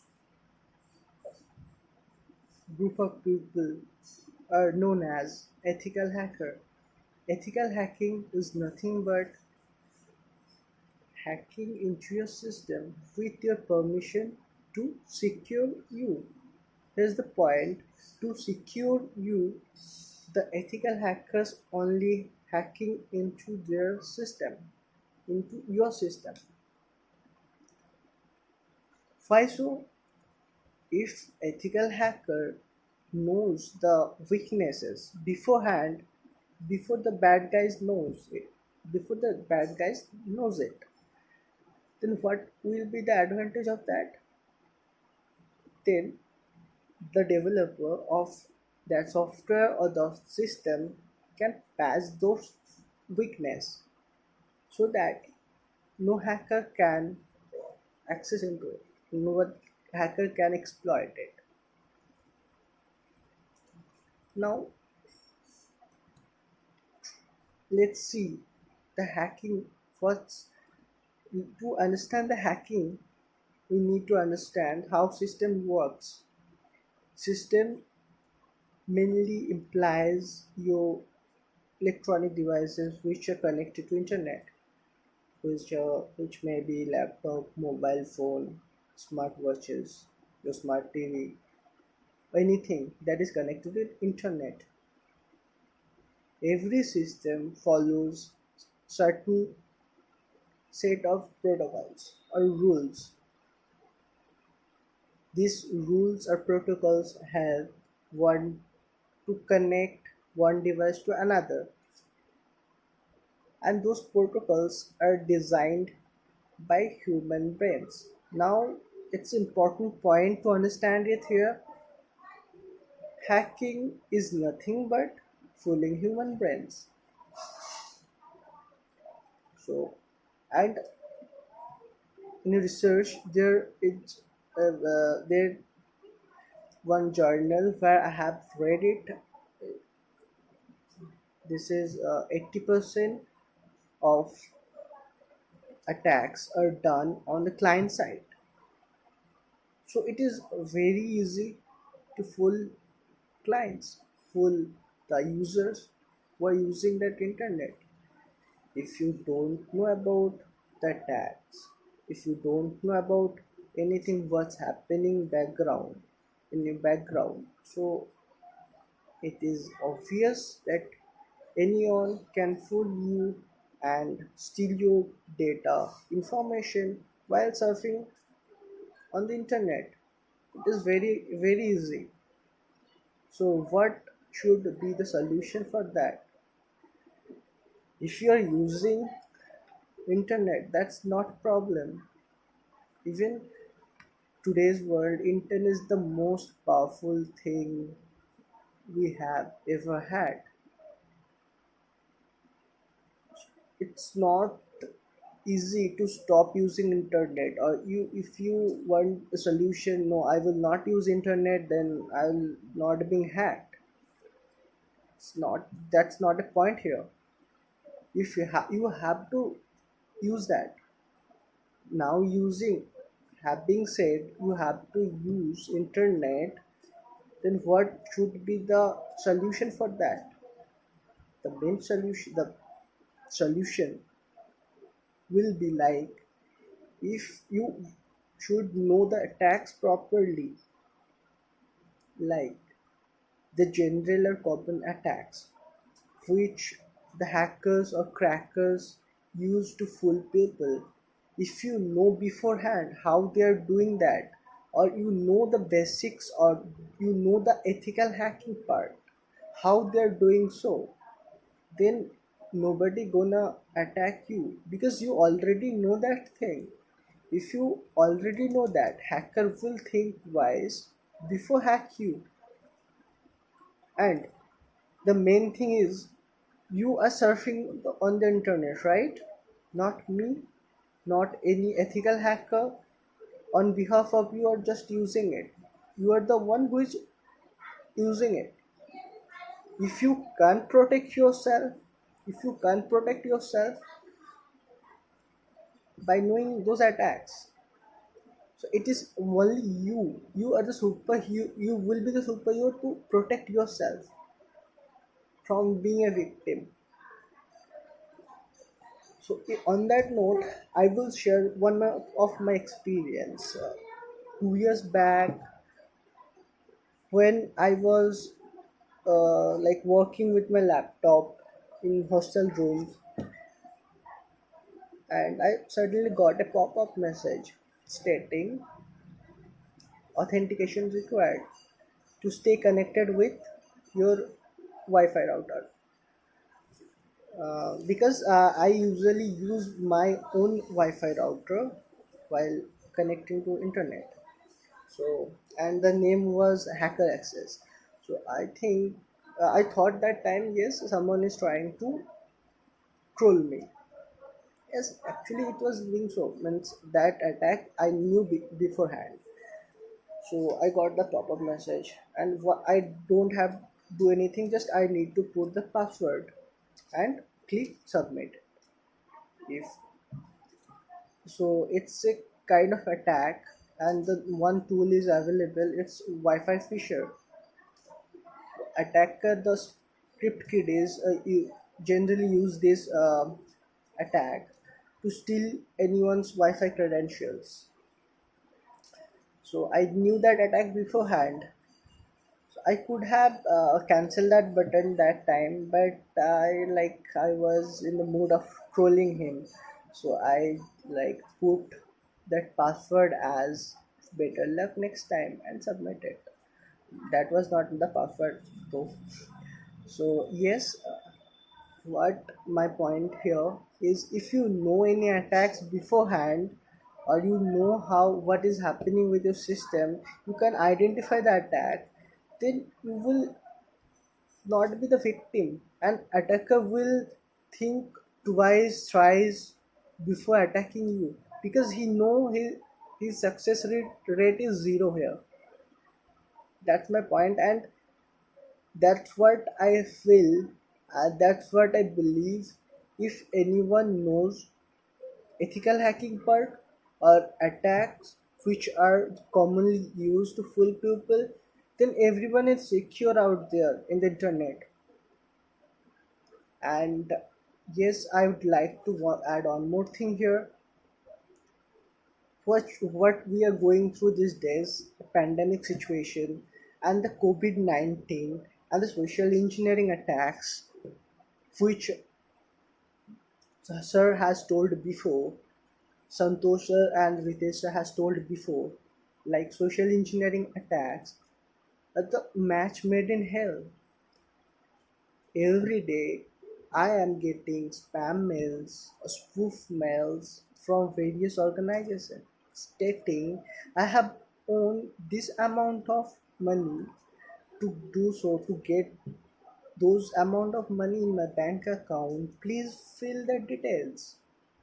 This is a kind of social engineering, and these days social engineering attacks, one social engineering attack is phishing attack, which is getting powerful and more powerful.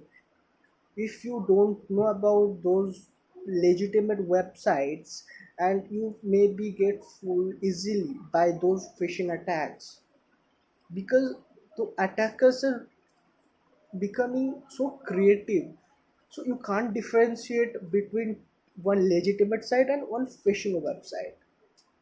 Without knowing, you are just putting your credentials on the phishing website, then you are gone. You lose your credentials that time.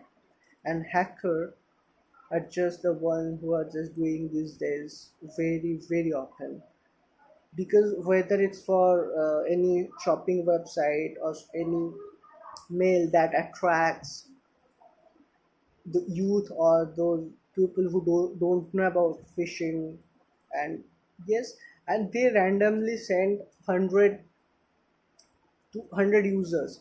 Among them 15 are those who don't know about anything, and with the greediness, in greediness they are just clicking those things and just losing their bank account details, and obviously losing the money which they have in the bank account details.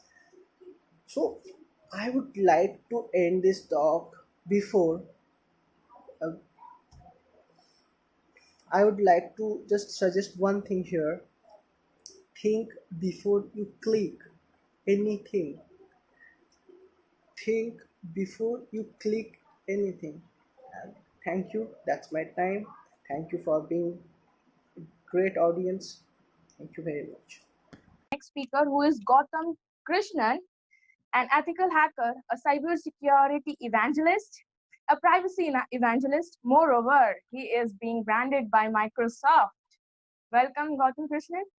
Over to Thank you you. so much, Janvi. So, first of all, let me just make ourselves very clear. We're not as evil as people make us seem.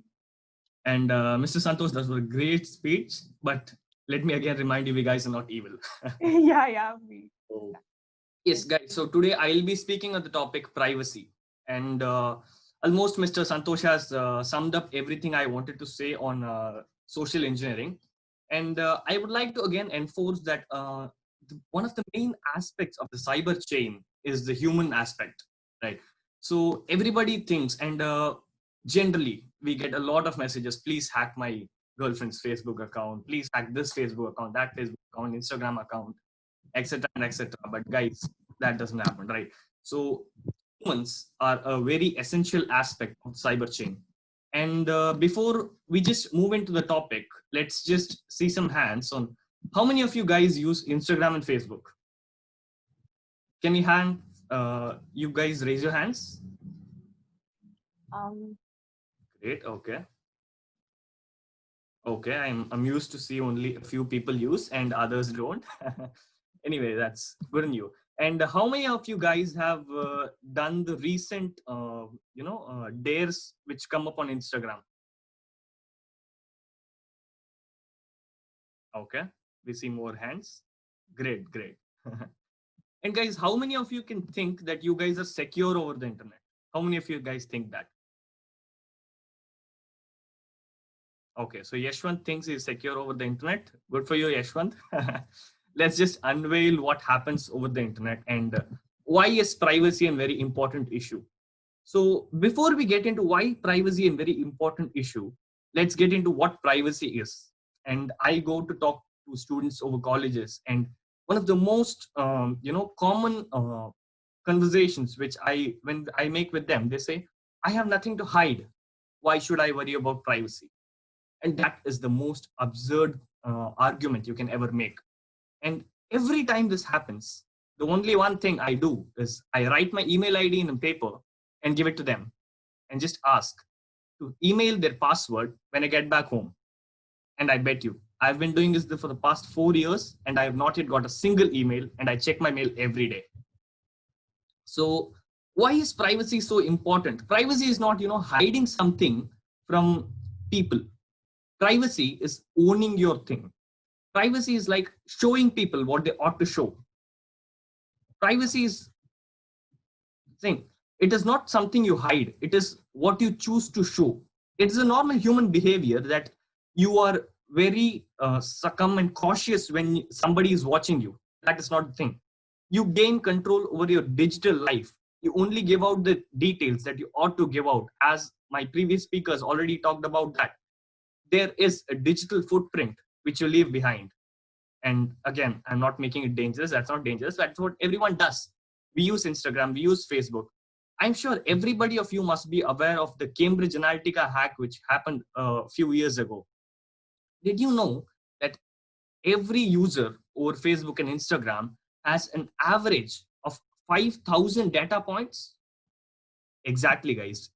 Each and every one of you have 5,000 data points. And during the first speaker, if I remember properly, someone asked that how do the hackers find us?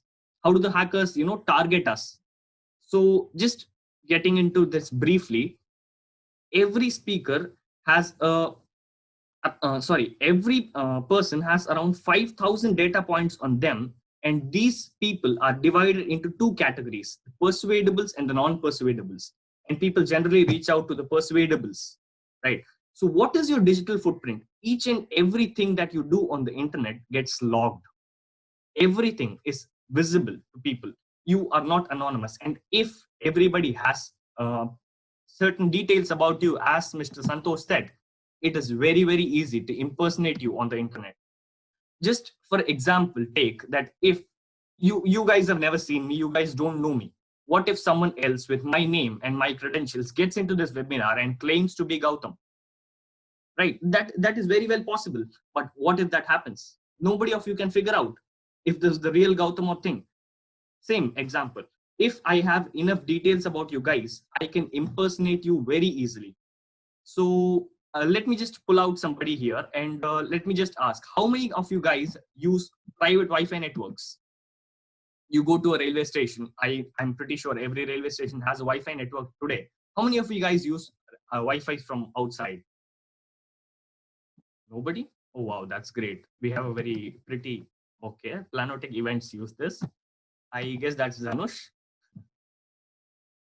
Okay, then Tejas uses, okay. Okay, so we have a pretty secure audience here. Whenever you use a private Wi-Fi network, you tend to give out data. You know, you are on an unsecure network, and people have the power to monitor you when you are on unsecure social network. And it is pretty, everything is about social engineering, as Mr. Santhosh said. Everything is social engineering. As he mentioned, I can be your friend. I know who you are. I know your pain points. I know your details. I can get close to you, and I can manifest that information in probably 6 to 7 months from now. I can use that information. And each and every one of you, remember guys, who did that dare, Instagram and Facebook dares, your data is used. You guys have must heard this saying that data is the new oil, right? When people say data is the new oil, and when our first speaker talked about deep fakes and fake news, where does those things come from? It's all this is the process called GAN, generational adversarial network, GAN. You can provide, you give out your data using the hashtag which everybody can see. This is the simplest way of data collection, where people give out the data, and people are almost okay with giving out the data. They don't feel like we have almost reached a point where people have accepted the fact that we have to give out the data in order to use this platform or something. It is not that. You can gain your digital life back. You can minimize the data points which you give out by using just simple tricks. You can use extension on browsers to block trackers and cookies. You can increase the length of your password, as I probably am sure Janvi is going to do after this webinar. You can change the permissions for your applications. Why do you guys have to give a gallery application, your contacts application, to probably anything that does not matter? There is a game which you're downloading, and you're giving it your contact application, your contact permission, your camera permission, your microphone permissions. Why? You don't have to do that. Everything is data collection. You need to be suspicious over everything. As it said, ideal mind is a devil workshop. Everybody is ideal now. Corona, I guess everybody is safe at home, and everybody is pretty ideal now, and they don't have a single idea on what to and how to pass their times. And everybody is just trying out new ideas. In the past 1 month alone, I got around 250 email IDs asking me to click their link and give out my personal details. I'm pretty sure many of you have got too. But you have to be suspicious on each and every link you click, each and everywhere you log in, each and every place you give out your details.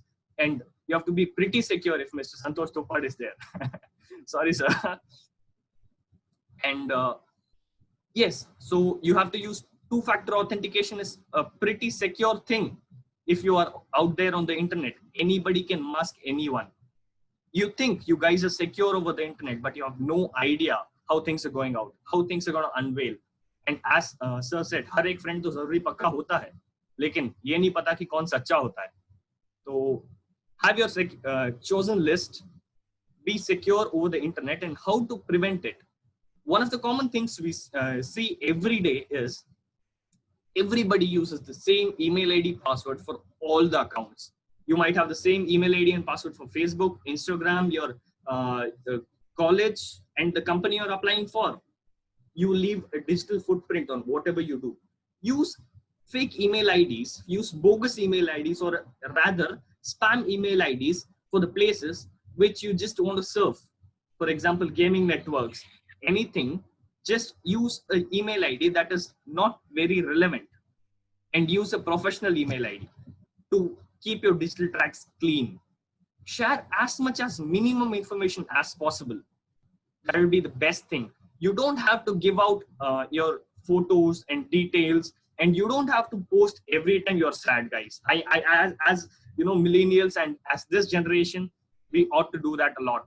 You have a breakup, you post it on Instagram. You have a fight with your friend, you post it on Instagram. Everything, you don't have to do it, right? So privacy is just getting back your right. It's just like You don't want to have your conversations with your girlfriend in front of everyone, right? That is as pretty much as privacy. You want to have your things personal. I'm sure every one of you must have posted, you only get to see what I get to show you, right?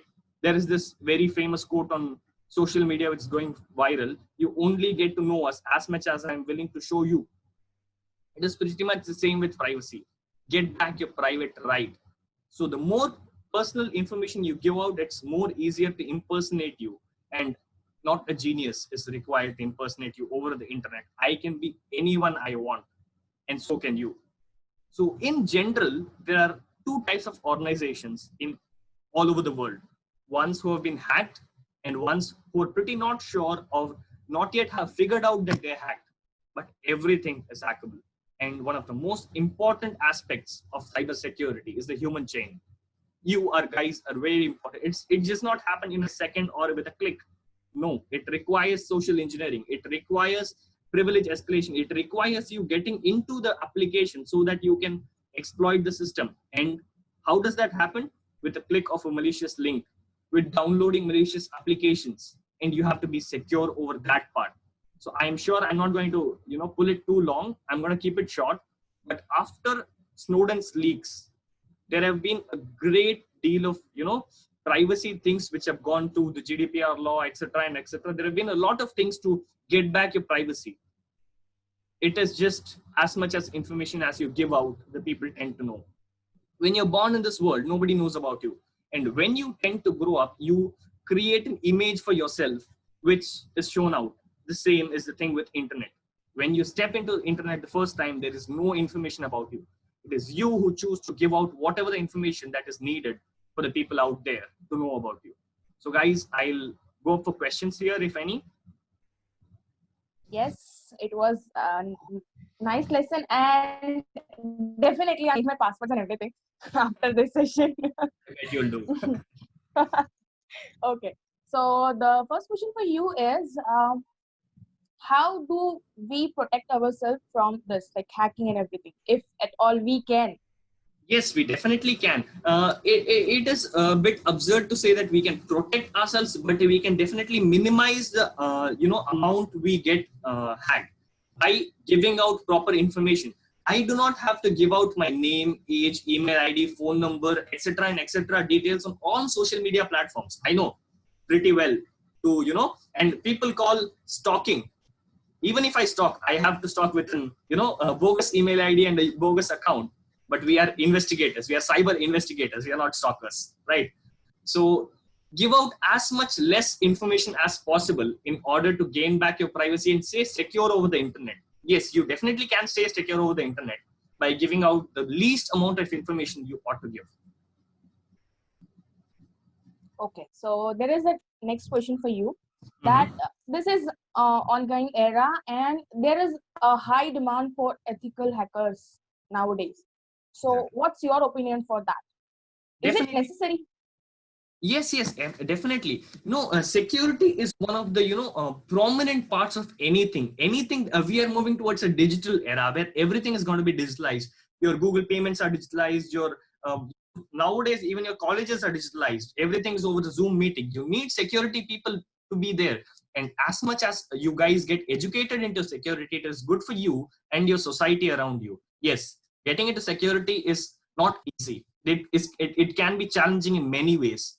But once you start enjoying it, security is a beautiful line to be in. Okay. Next question there is, what is a major programming? Like, what is the programming language that is necessary for ethical hacking? No, when you get into ethical hacking, I would, tend you guys to be pragmatic rather than being imaginative. Think logically. When you come to ethical hacking, it's about how you approach the person. It's not what language you use to exploit the person. You can definitely start by being a script kiddie, but when you move further in your career, you have to know to develop scripts. And it is, your choice of programming language which you choose to, go. There is no specification on you need to know this, you need to know this. It's totally your choice. Okay. Thank you. Thank you Thank you for so much. your phenomenal lesson. And we did learn. Definitely. Especially me, I need to work upon myself for sure. And everybody have to take you as an example and work upon their passwords too. Yes, definitely. Okay, Thank you so thank much, you. guys. Good luck and stay safe. Yes, thank you. Just stopping you for a moment. Someone has asked whether there is any free online course for cybersecurity over the questions. And let me guys tell you that I have not paid a penny as of now for whatever I've learned. Everything has been totally on your own interest. Everything is available over the internet. Google is there, which definitely sucks out your privacy, but it's pretty helpful in learning, you know. So there are n number of YouTube channels, there are n number of courses over the internet where you can learn basic ethical hacking, and it is depending on your interest where you go forward in your career. Good luck. Okay, thank you, Gautam. With these, we would move forward with our next speaker for today, who is Chloé Messdaghi. She is an ethical hacker, a keynote speaker, a podcaster, a board member, and a humanitarian. Welcome, Chloé. Over to you. Hi everyone, my name is Chloé Messdaghi, and today I'm going to talk to you a little bit about hacker rights. But before I do, I just want to say a big thank you for Plano Tech for having me, and I hope you enjoy. I'm going to turn off my camera so I can focus on my slides, but I promise I'll turn it back on afterwards. So here we go.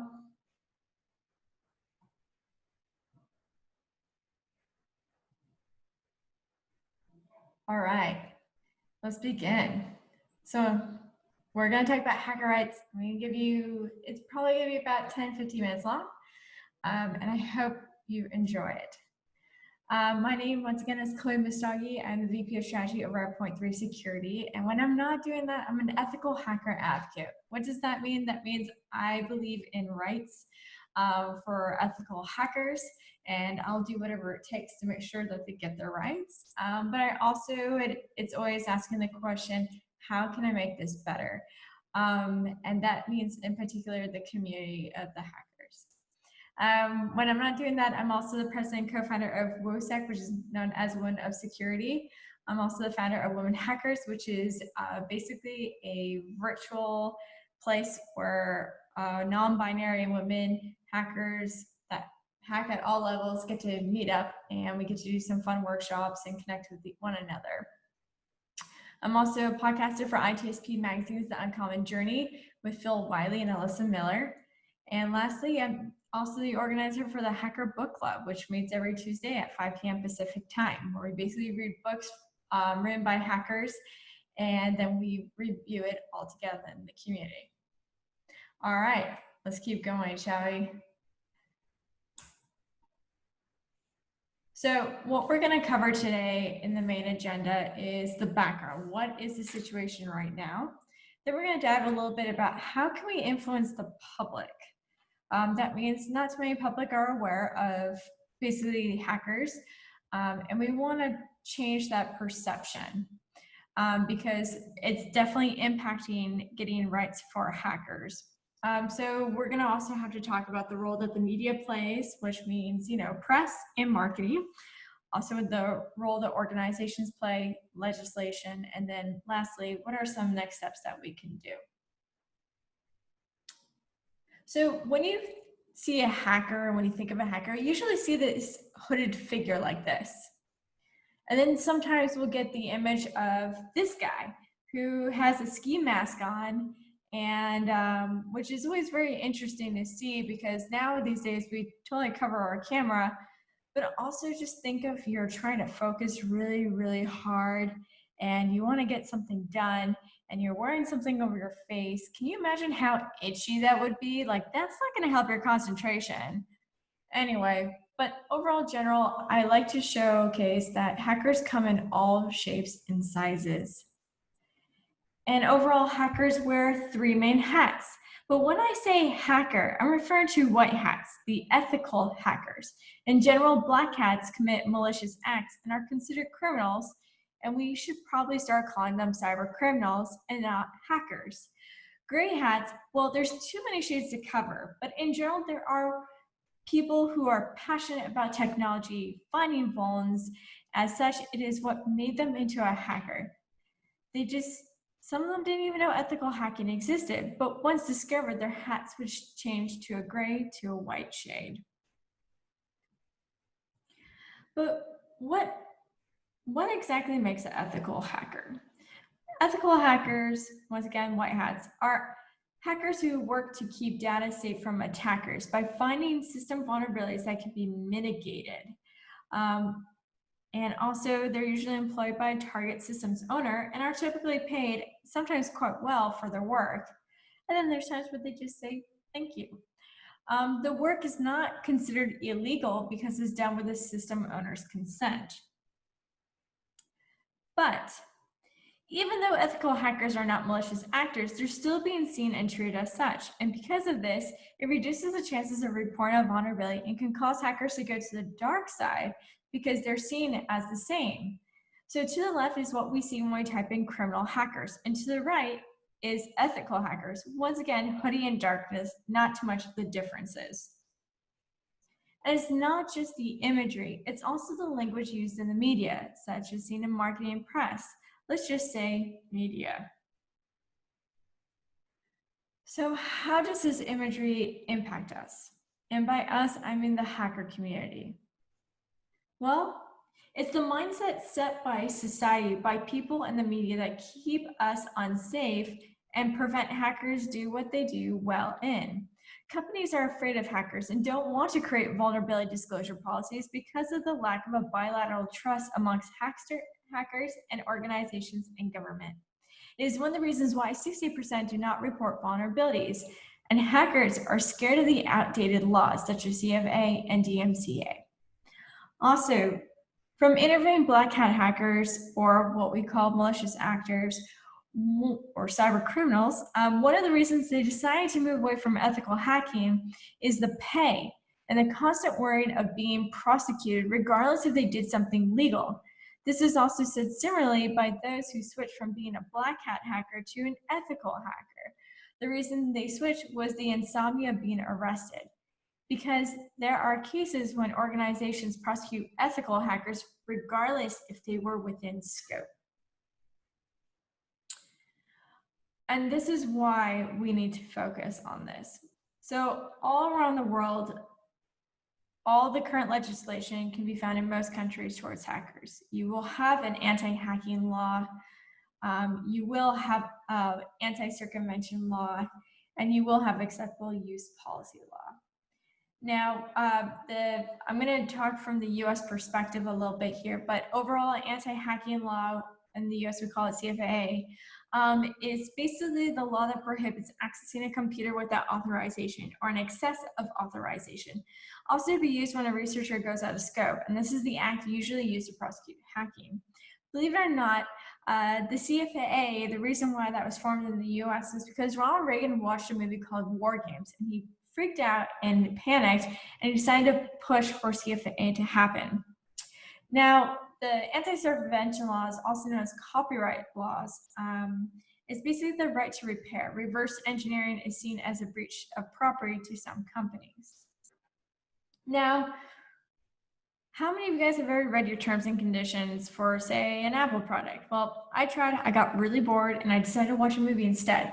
But in general, they can be very long, too much verbiage, and it can confuse anyone, especially if English is not their first language. And this can lead to some serious miscommunication issues for ethical hackers that don't really speak English when reporting vulnerabilities. And clearly, if you see here, look at the dates. It's very clear that they're very old and out of date. And honestly, they were all created out of fear, not empathy, by taking the time to understand what is needed and why law should only prosecute malicious actors, aka criminals, and not good hackers. With improvements to legislation, we can change the previous slide, but in order to do that, we must dive into 3 categories in which we have touched on because they work together to bring about a public change, and that includes yourself. So we need to influence the public. So in order to have rights for hackers, we need to get the public on board. In order to do so, we need to dive into these 3 categories. The press, to push for public to become aware. In other words, we need to change the language and imagery of a hacker and start using cyber criminals for those who commit unethical hacking. overall, just really separate the two. In order to help the press, organizations need to be on board with bilateral trust, with having vulnerability disclosure programs by showing they support hackers, the public changes their view in general. And lastly, to have organizations and public opinion to then push and motivate politicians to get on board and update the current legislation that will protect ethical hackers. But overall, we will need all three to be supporting hacker rights for it to become a reality. So these are the 5 needs, and overall, we need to push for awareness of ethical hackers. And in order to get there, I'm gonna need your help. The first step is this. This is a petition for anyone out there that supports ethical hackers and want to bring about a change. It's the first step that I'm working on to bring attention to this matter. It's broken down by organizations, legislators, the media, and the hacker community. And anyone can sign this who agrees with it. But it does state on here that if you're an organization, you must implement policies that clearly define what is in scope and what kind, if any, rewards, contact information. Because sometimes if we find a vulnerability, it'll take hours, sometimes days and weeks to find someone, to communicate with someone. And then at that point, we give up because it's already risky as it is. Also, communicate updates on the submission. We want to know, has it been fixed? What are the issues? If I submit you a vulnerability, I want to know what's going on. So keeping up to date is going to be very important. And the extension of a bilateral trust to include non-retribution, which is super important right now. Of course, politicians have to be on here because we need them to understand that ethical hackers are not cyber criminals. They are the everyday heroes that are protecting you from breaches. They're the ones that are on the front lines to make sure that your loved ones and yourself are protected online. So we need to support by pushing for new legislation and protective additions to current legislations that won't penalize.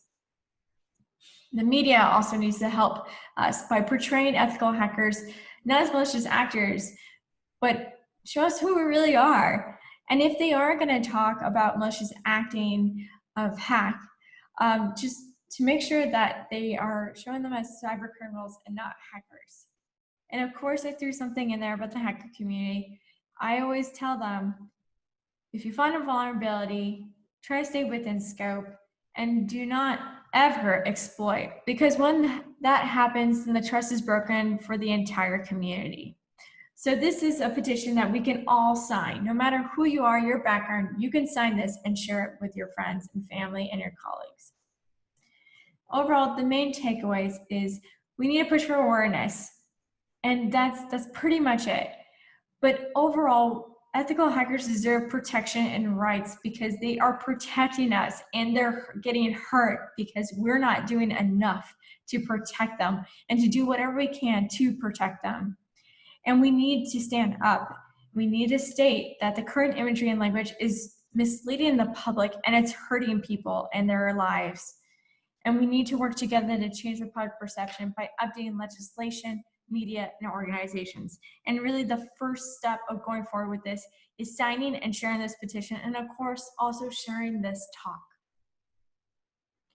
But I just want to remind you that the most important thing is that change starts with you and me. So I just want to say thank you for existing. I know that at this time, it's a really hard time with COVID-19 and an economic situation. But please note that no matter where you are, where you're located, I'm thankful that you exist because we need everyone here to do something to make this place a better place for future generations and current generations. So once again, thank you for watching this talk. And if you have any questions at all, feel free to reach out to me on Twitter. It's at Chloé Messdaghi.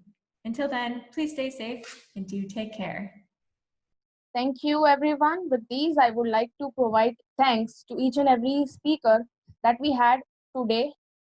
I would like to thank Ritesh sir for providing us a knowledge about the ethical hacking and the problems pertaining to it. I would also like to thank Santhosh Tuppad sir gave us a phenomenal brief review about how these problems occur.